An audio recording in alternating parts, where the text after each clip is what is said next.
السلام علیکم دوستو، میں آپ کو خوش آمدید کہتا ہوں اپنے یوٹیوب چینل آئی اسٹوڈیو میں۔ دوستو، انسان جب دنیا میں آیا تو اللہ پاک نے اسے مخلوقات میں سب سے اشرف قرار دیا۔ دوسرے چرند و پرند کے مقابلے میں اسے سمجھ دی، بولنے، سننے اور دیکھنے کی طاقت بھی دی۔ انسان مٹی سے پتھر اور پتھر سے لکڑی، لکڑی سے لوہے کے زمانے میں منتقل ہوتا گیا۔ دیکھا جائے تو ہر آنے والا دن انسان کی زندگی کے لیے کچھ اچھا ہی لے کر آ رہا تھا۔ آج سے 200 سال پہلے کوئی سوچ بھی نہیں سکتا تھا کہ ہم میلوں دور فون پر باتیں کیا کریں گے، یقیناً نہیں، لیکن یہ سب ممکن ہوا اور آپ سب نے دیکھا بھی۔ ابھی دنیا میں ایسی ترقیاں ہوں گی کہ آپ حیران رہ جائیں گے۔ اب 21ویں صدی گزر رہی ہے۔ آج سے ٹھیک 1 صدی پہلے دنیا کے حالات آج سے بہت مختلف تھے۔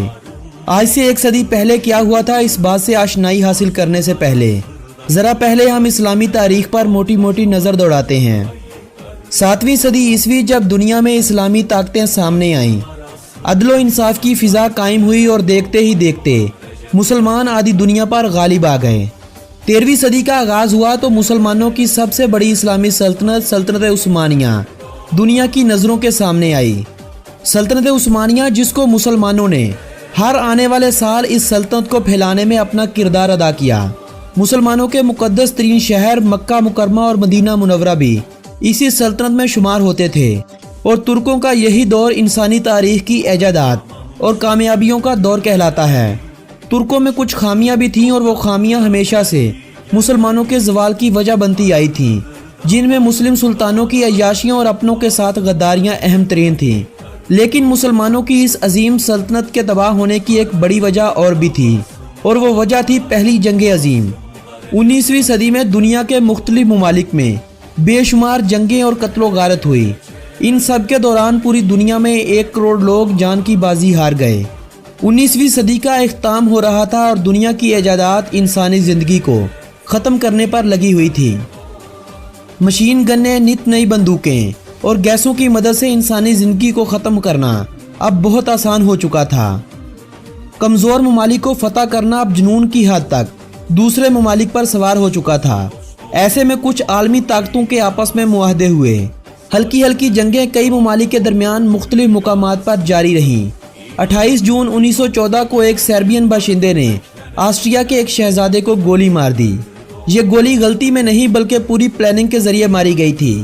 جرمن جو اس جنگ میں آسٹریا کی مدد کے لیے تیار بیٹھے تھے، انہوں نے آسٹریا کو ہلاشیری دی اور سربیا کے خلاف جنگ شروع کر دی۔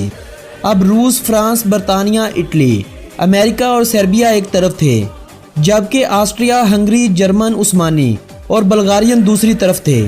یہ وہ اتحادی ممالک تھے جو اس جنگ میں سب سے زیادہ متاثر ہوئے تھے۔ 10 دوسرے ممالک بھی اس جنگ میں کود گئے تھے، اور اس جنگ نے 20ویں صدی تک ہونے والی سبھی جنگوں کے ریکارڈ توڑ دیے۔ 1 کروڑ 30 لاکھ افراد پوری دنیا سے اس جنگ کی وجہ سے صرف 10 سالوں میں مارے گئے۔ صرف ایک دن کے دوران 30 لاکھ سے زائد فوجی مارے گئے تھے۔ یہ پہلی جنگ عظیم تھی جس میں جنگ نہ صرف زمین اور سمندر میں لڑی گئی، بلکہ یہ جنگ ہوا میں بھی لڑی گئی تھی۔ اس جنگ کے پہلے حصے میں عثمانی، جرمن اور اتحادی طاقتور رہے، لیکن 3 سالوں کے بعد معاشی لحاظ سے یہ ممالک کمزور ہونے لگے، اور ریشہ دوانیوں کی وجہ سے ان کی یہ سلطنت کمزور ہونے لگی۔ 1918 کو جرمنی کی درخواست پر جنگ بند ہو گئی، تو سلطنت عثمانیہ تب تک اپنے کئی علاقوں سے ہاتھ دھو چکی تھی۔ 10 اکتوبر 1920 کو سلطنت عثمانیہ اور اتحادی قوتوں کے درمیان ایک معاہدہ طے پایا۔ اس معاہدے پر عثمانی سلطنت نے دستخط کر دیے، مگر ترکی کی جمہوری تحریک نے اسے تسلیم کرنے سے انکار کر دیا، اور یوں اس معاہدے یعنی معاہدہ سیورائے پر عمل نہیں ہو سکا۔ مصطفیٰ کمال اتا ترک یعنی ترکوں کا باپ، جو پہلے ہی عثمانی فوج کا ایک سپہ سالار تھا، اس کی قیادت میں ترکی نے اپنی آزادی کا اعلان کر دیا۔ یہ آزادی برطانیہ کے قبضے اور استنبول یعنی قسطنطنیہ سے سلطان کی بادشاہت سے لینی تھی۔ اس معاہدے سے پہلے ہی اپریل 1920 میں ترک حجاز یعنی سعودی عرب اور آرمینیا کو آزاد ملک تسلیم کر چکے تھے۔ ترکی کے مخالفین ترکی پر پے در پے وار کر رہے تھے۔ مغربی اناطولیہ میں یونانی افواج پیش قدمی کر رہی تھی۔ ترکوں نے مصطفیٰ کمال کی قیادت میں روس سے معاہدہ کر کے دوستی کا ہاتھ بڑھایا اور یونانیوں کو پیچھے ہٹنے پر مجبور کر دیا۔ اتا ترک کی اس فتح کے ساتھ ہی جنگ عظیم اول کے اتحادی جو ترکی کی ایک نہ سن رہے تھے، دوبارہ سے مذاکرات کی دعوت دینے لگے، اور 24 جولائی 1923 کو سوئٹزرلینڈ کے شہر لوزان میں ایک تاریخ ساز معاہدہ ہوا۔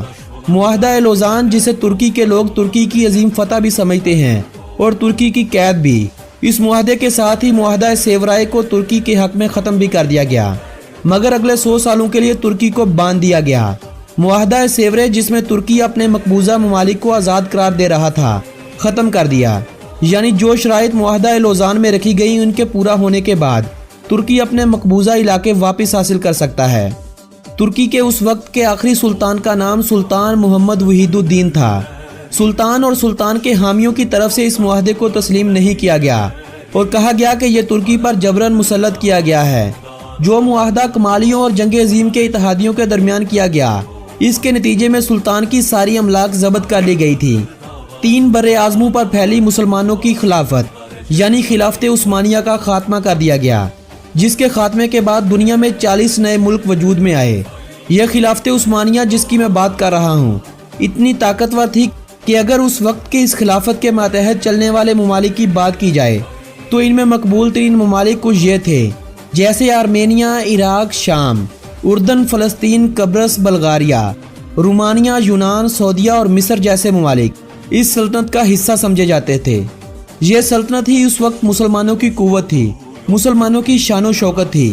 ان کے ساتھ لڑنے سے پہلے دشمنوں کو کئی بار سوچنا پڑتا تھا، مگر اس معاہدے کے بعد ترکی پر جو شرائط عائد کر دی گئیں اس نے ترکی کو باندھ کر رکھ دیا۔ وہ شرائط کیا تھی ذرا سنیے۔ سلطان کی ذاتی املاک پر قبضہ کر لیا گیا اور سلطان کو ملک بدر کر دیا گیا۔ خلافت عثمانیہ کا خاتمہ کر دیا گیا۔ 3 براعظموں پر پھیلی ہوئی خلافت کے اثاثوں سے دستبرداری، جو ترکی خلافت عثمانیہ کا مرکز تھا، اسے ایک سیکولر سٹیٹ قرار دیا گیا۔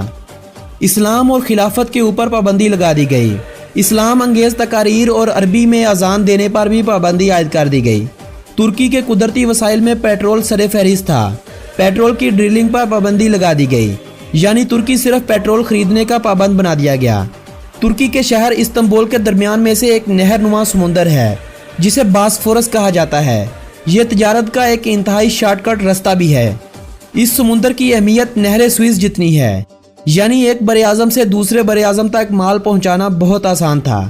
ترکی پر جو پابندیاں لگائی گئیں ان میں یہ بھی تھا کہ باسفورس کو عالمی سمندر قرار دیا جائے اور اس سمندر سے گزرنے والے کسی بھی بحری جہاز سے ترکی ٹیکس وصول نہیں کر سکے گا۔ ان سبھی شرائط کے بعد اس معاہدے کو 100 سال کے لیے ترکی پر لاگو کر دیا گیا۔ 1299 سے شروع ہونے والی خلافت 1922 میں اپنے اختتام کو پہنچی۔ یہ معاہدہ جو 1923 میں ہوا 2023 میں مکمل ہو جائے گا۔ آپ سب دیکھ رہے ہوں گے کہ پچھلے کچھ سالوں سے جب سے طیب اردگان ترکی کے لیے نمایاں کام کر رہا ہے، سارے یہود و نصارہ ایک پیج پر کھڑے ہو چکے ہیں۔ آئے روز ترکی کو دھمکیاں لگائی جا رہی ہیں، لیکن مرد مجاہد طیب اردگان جو ہر عالمی مسئلے پر بات کرتا ہے اپنے موقف پر ڈٹا ہوا ہے۔ میرے معزز ناظرین، آنے والے 5 سے 10 سال میری، آپ کی اور ہم سب کی زندگیوں میں بہت اہم ہیں۔ دنیا میں اتنی بڑی تبدیلی آئے گی کہ آپ سوچ بھی نہیں سکتے۔ اب یہ آپ کے اوپر ہے کہ آپ اس تبدیلی کا شکار ہونا چاہتے ہیں یا اس تبدیلی کا حصہ بننا چاہتے ہیں۔ ترکی میں چند سال پہلے امریکہ کے کہنے پر فوجی بغاوت ہوئی جسے ترک عوام نے ناکام بنا دیا۔ ترکی میں حالات کو خراب کرنے کے لیے مسلسل کوششیں کی جا رہی ہیں، کبھی معاشی تو کبھی اقتصادی پابندیاں لگائی جاتی ہیں۔ اب جب ترکی روس سے دفاعی صلاحیت کو مضبوط کرنے کے لیے دفاعی نظام خرید رہا ہے جسے S-400 کا نام دیا گیا، اس دفاعی نظام کے بارے میں کہا جاتا ہے کہ کوئی بھی پرندہ ترکی کی اجازت کے بغیر ملکی حدود میں داخل نہیں ہو سکتا، جسے خریدنے سے روکنے کے لیے امریکہ آئے روز دھمکیاں بھی لگا رہا ہے، جس کا طیب اردگان منہ توڑ جواب بھی دے رہا ہے۔ اس سے ظاہر ہوتا ہے کہ انسان اگر کچھ کرنے کی ٹھان لے تو دنیا کی کوئی بھی طاقت اسے روک نہیں سکتی۔ یہ سب کچھ اس لیے ہے کہ لوگ ڈرے ہوئے ہیں کہ کہیں مسلمان دوبارہ سے اکٹھے نہ ہو جائیں۔ آپ غور کریں تو آپ کو طیب اردگان اور پاکستانی لیڈر عمران خان کی بات سے محسوس ہوگا، جو مسلمانوں کو جوڑنے کی بات کر رہے ہیں۔ طیب اردگان بھی یہی کہتا ہے کہ 2023 کے بعد ترکی پہلے جیسا بیمار ترکی نہیں رہے گا۔ ترکی کیوں بار بار مسلمانوں کی مدد کے لیے بھاگ رہا ہے؟ یقیناً اسی اپنے پرانے خواب کی تعبیر بننے کی کوشش میں ہے۔ ترک مسلمانوں کا خون جوش مار رہا ہے، پرانے جذبے رنگ لا رہے ہیں، اور یہی چیز امریکہ، اسرائیل اور مشرقین ممالک کو بہت زیادہ تنگ کر رہی ہے۔ 2023 کے بعد ترکی باسفورس سے گزرنے والے ہر بحری جہاز سے ٹیکس وصول بھی کرے گا۔